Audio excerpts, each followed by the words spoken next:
Bismillahirrahmanirrahim.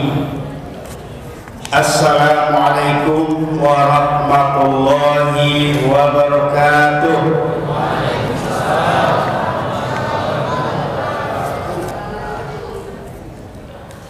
Alhamdulillah.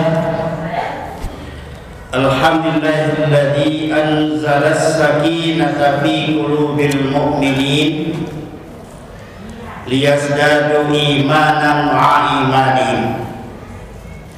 Asyhadu an la ilaha illallah wahdahu la syarika lah wa asyhadu anna Muhammadan abduhu wa rasuluh sallallahu alaihi wasallam la nabiyya ba'dah. Allahumma shalli wa sallim ala hadzal nabiyil karim wa ala alihi wa sahbihi wa man tabi'ahum bi ihsan ila yaumiddin. Wasma'u qala Allah ta'ala fil Qur'anil Karim wa liqaulihi yahtadil muhtadun. Na'udzu billahi minasy syaithanir rajim. Bismillahirrahmanirrahim. Wa qada rabbuka alla ta'budu illa iyyahu wa bil walidayni ihsana.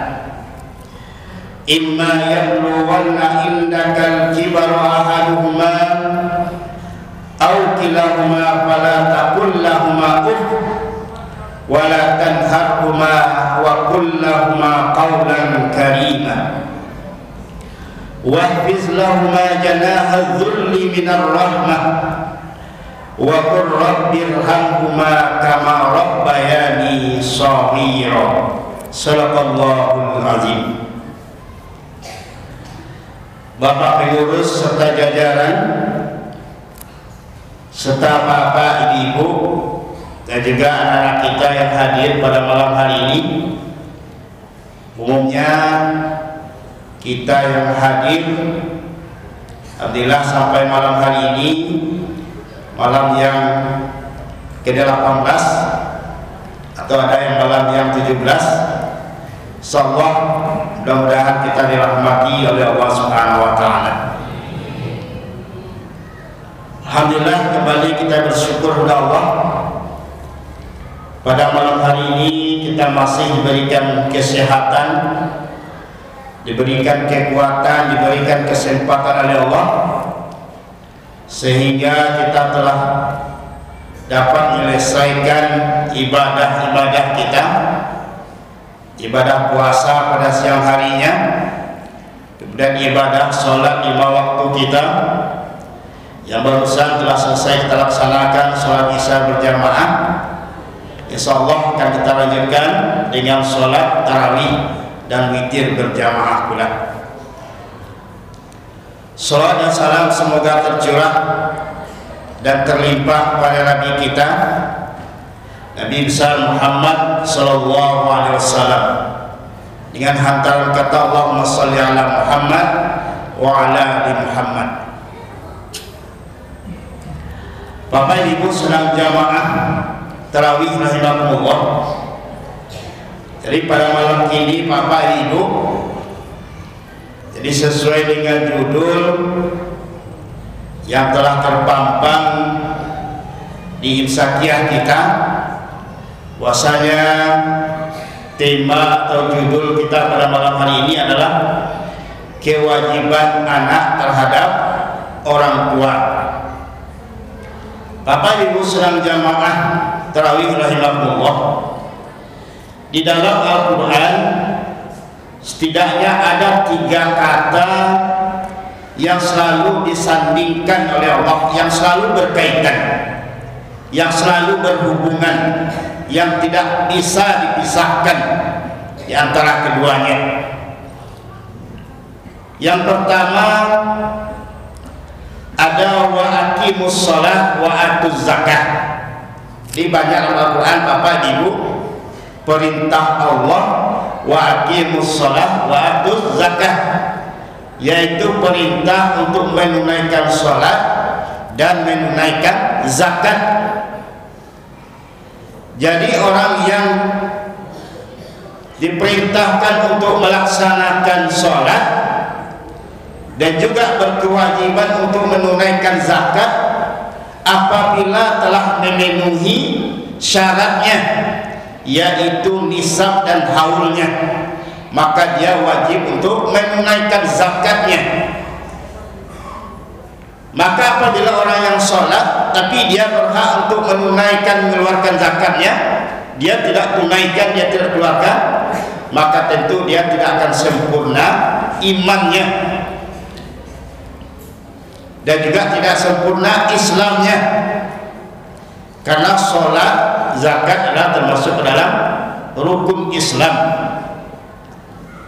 Begitu juga sebaliknya, orang yang sudah berhak untuk mengeluarkan zakatnya, sudah lengkap syaratnya, nisab dan haulnya, tetapi dia tidak tunaikan, dia tidak keluarkan, maka tentu juga tidak sah ibadah yang dia lakukan. Apalagi dia menunaikan zakat tapi tidak melaksanakan sholat, maka ibadah zakatnya pun tidak akan diterima oleh Allah Subhanahu wa taala. Sebab amalan yang utama yang diterima oleh Allah adalah ibadah sholat. Kalau ibadah sholatnya Bapak Ibu yang diterima oleh Allah, maka ibadah-ibadah yang lainnya insya Allah akan diterima oleh Allah Subhanahu wa taala. Yang kedua, ada perintah yang beriringan dalam Al-Quran, yaitu wa ati'ullah wa ati'ur rasul. Ikuti perintah Allah, taati Allah, dan ikuti Rasul, taati Rasul. Kalau seseorang yang hanya mentaati Allah saja tetapi membelakangi aturan-aturan yang telah diatur oleh Rasulullah SAW, tentu juga dia tidak mengikuti Rasul.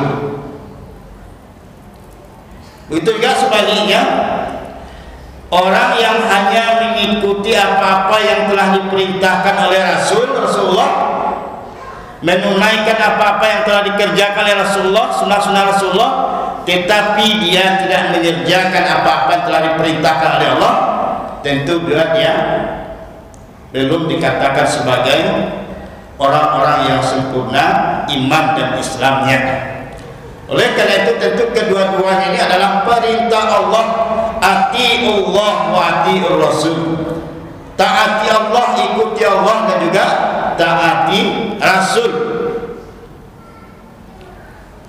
Yang ketiga yang selalu beriring itu banyak dalam Al-Quran, yaitu wa'budullaha wa la tusyriku bihi syai'an wa bil walidaini ihsana. Janganlah engkau atau sembahlah Allah, jangan mempersekutukannya dengan sesuatu apapun, dan berbuat baiklah kepada kedua orang tuamu. Bapak Ibu salam jamaah tarawih rahimakumullah. Jadi pada malam hari ini yang akan kita bahas sesuai dengan tema yang telah ditetapkan adalah bagaimana kewajiban kita sebagai anak terhadap orang tua. Karena ini adalah salah satu perintah dari Allah Subhanahu wa taala. Bahkan Allah sandingkan perintah mengabdi kepada kedua orang tua, yaitu dengan perintah menyembah Allah, jangan mempersekutukan Allah. Artinya adalah disandingkan dengan tauhid. Bapak Ibu sedang jamaah tarawih rahimakumullah. Oleh karena itu di dalam surat Al-Isra ayat yang ke-23 tadi dan 24 ditegaskan oleh Allah Subhanahu wa taala, wa qadara rabbuka alla ta'budu illa iyyahu wa bil walidaini ihsana. Dan Tuhanmu telah memerintahkan kepadamu agar kamu menyembah Allah, wa bil walidaini ihsana, dan berbuat baik kepada kedua orang tuamu. Jadi di awal ayat saja sudah dijelaskan oleh Allah Tuhanmu telah memerintahkan. Apa yang diperintahkan oleh Allah? Pertama tentunya adalah ta'budu illa iyyahu, engkau menyembah Allah. Kemudian disandingkan dengan Allah dengan wabil walidaini ihsana, dan berbuat baiklah kepada kedua orang tuamu. Jadi kedudukan kita berbakti kepada orang tua yang merupakan kewajiban kita sebagai umat Islam, sebagai anak, tentunya juga disandingkan oleh Allah. Jangan kita mempersekutukan Allah. Orang yang mempersekutukan Allah adalah salah satu termasuk dosa besar yang tidak akan diampuni oleh Allah. Begitu juga durhaka kepada orang tua adalah juga termasuk dosa besar yang juga tidak akan diampuni oleh Allah. Bapak Ibu sedang jamaah tarawih rahimakumullah. Oleh karena itu tentunya kewajiban kita sebagai umat Islam, sebagai anak, tentunya kita bagaimana kita berbakti kepada kedua orang tua kita. Bapak Ibu sedang jamaah tarawih rahimakumullah, mungkin Bapak Ibu teringat atau masih ingat dengan kisah Uwais Al-Qarni. Baca ceritanya Bapak Ibu, cerita Uwais Al-Qarni, seorang pemuda yang sangat berbakti kepada kedua orang tuanya, terutama ibunya. Bahkan Rasulullah menyampaikan kepada Umar ketika Umar bin Khattab hendak pergi ke Madinah dan meminta izin dan melapor kepada Rasulullah. Apa kata Rasulullah? Wahai Umar, nanti setelah engkau sampai di Madinah, tolong cari seorang pemuda. Yang mana engkau temukan seorang pemuda, setelah engkau temukan, minta kepada dia, doakan agar kamu itu bisa sukses di dunia. Itulah kira-kira. Nah, jadi mendengar perkataan Rasulullah, heranlah Umar bin Khattab, siapa lah yang namanya Uwais Al-Qarni itu. Ambo seorang yang taat, orang yang pemimpin, Amirul Mukminin kita Umar, tapi tidak ada Rasulullah menyuruh orang mintaan di doa di Ambon. Mengukuhkanlah. Bolehlah kalau orang yang taat, beriman, taat kepada Rasulullah.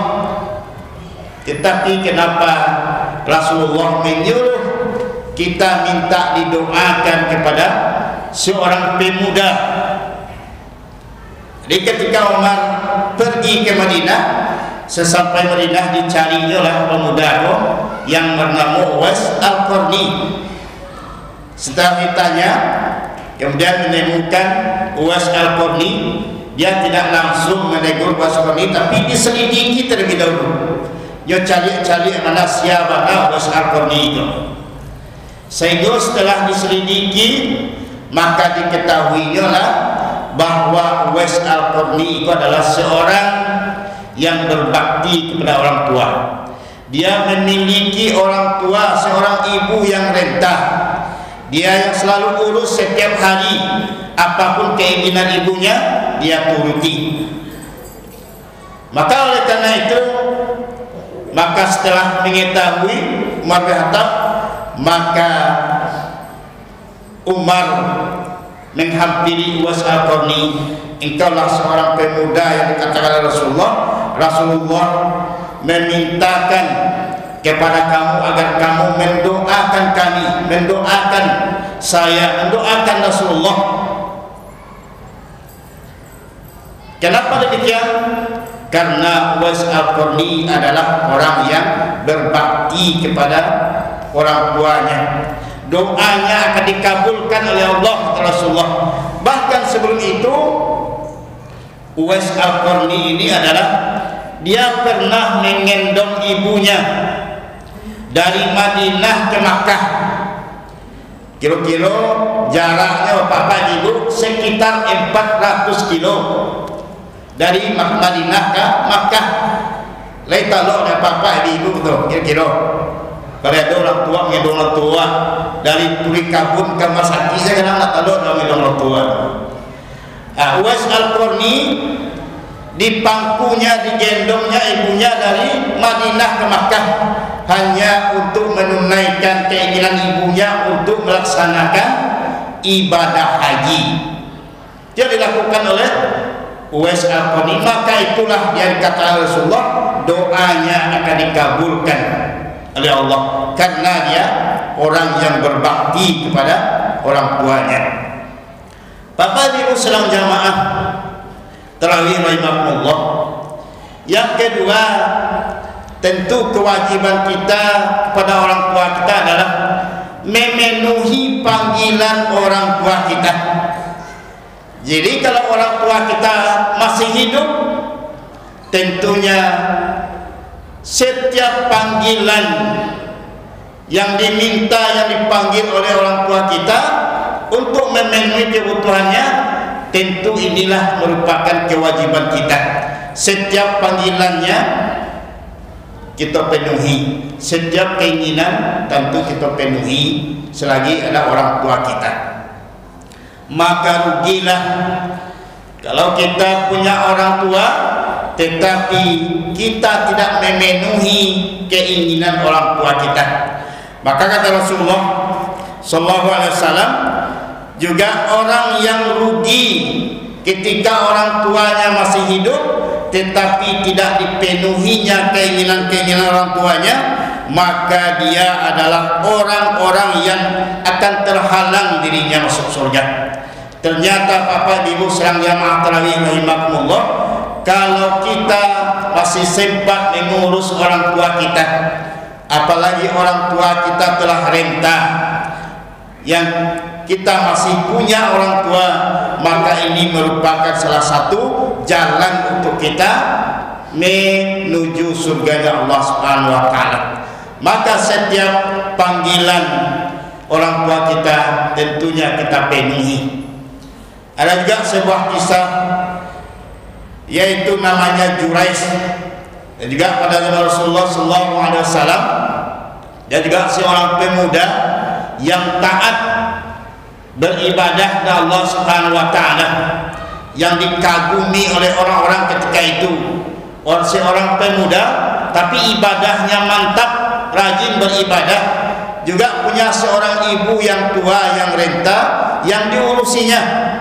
Ketika Jurais ini melaksanakan sholat sunat, dia dipanggil oleh ibunya, Jurais, Jurais, Jurais. Lalu karena Jurais ini melaksanakan sholat, apalagi sholat sunat, jadi bingunglah Jurais itu. Malah yang dikutamuan tu, awak sedang sholat, tapi orang tua awak mama dia awak puluh. Bingung Jurais tu, malah yang kutamuan, sholat akan dilanjutkan atau panggilan ibu yang akan dituruti. Oleh karena itu Jurais pun melanjutkan sholatnya. Ketika itu ibunya pun tidak tahu bahwa Jurais pun sedang melaksanakan sholat, maka Jurais lanjut dengan sholatnya. Maka tentunya panggilan ibu itu adalah merupakan kewajiban. Meskipun kita melaksanakan sholat sunat, tentunya panggilan ibu tentu harus diutamakan. Begitulah kita berbakti kepada orang tua kita. Bapak Ibu sedang jamaah tarawih rahimakumullah. Kemudian juga kewajiban kita terhadap orang tua kita. Ingat pengorbanan orang tua kita, terutama ibu yang ketika kita sedang masih kecil, masih bayi, ibu kita telah berkorban untuk kita. Jangankan sebelum kita lahir, waktu mengandung kita pun orang tua kita sudah bersusah payah mengandung kita. Bahkan setelah melahirkan, membesarkan kita, mendidik kita, orang tua terutama ibu yang telah susah payah mendidik kita. Makanya Bapak Ibu, ada kita dengar ungkapan atau sebuah lagu bahwa tingkatan ibu itu lebih tinggi 3 tingkat daripada seorang ayah.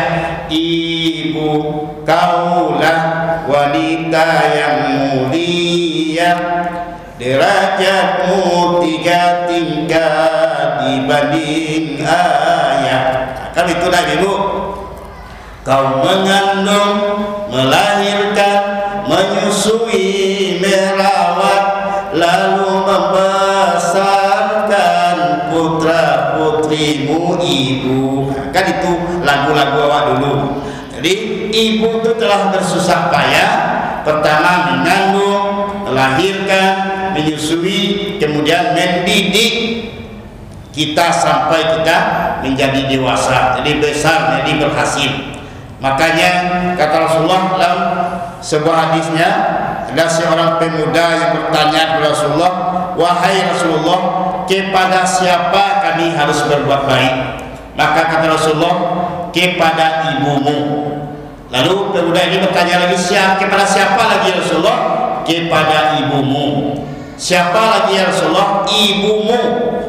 Baru yang keempat, siapa lagi Rasulullah? Baru ayahmu. Nah, jadi 3 kali ibu. Begitu mulianya seorang ibu, diangkat derajatnya oleh Allah 3 tingkat dibanding seorang bapak, seorang ayah.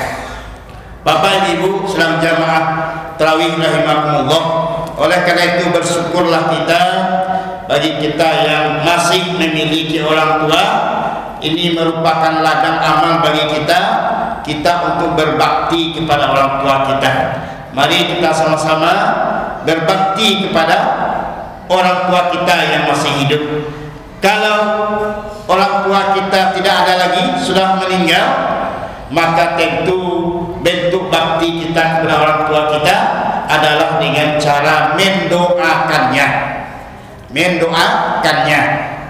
Iza mata banu adama in qata'a amaluhu illa min salasin shadaqatin jariyah au ilmun yuntafa'u bih aw waladun salihun yad'ulah. Apabila meninggal anak ada, maka terputuslah segala amal ibadahnya kecuali 3 perkara. Mas 3 perkara Bapak Ibu, sedekah jariyah, ilmu yang bermanfaat, kemudian anak yang soleh. Anak yang soleh yang selalu mendoakan orang tuanya. Kalau orang tua kita masih hidup, masih bisa kita berbakti kepada orang tua kita dengan cara kita, dengan membantu orang tua kita, dengan melayani orang tua kita dan lain sebagainya. Kalau orang tua kita sudah meninggal, tentunya cara berbakti kita menjadi anak yang soleh, dan kita mendoakan orang tua kita agar diselamatkan oleh Allah di akhirat. Kalau kubunya sampai dipalapangkan, kalau sakironyo angin didinginkan. Semoga orang tua kita yang telah mendahului kita diberikan oleh Allah tempat yang diridai oleh Allah Subhanahu wa taala.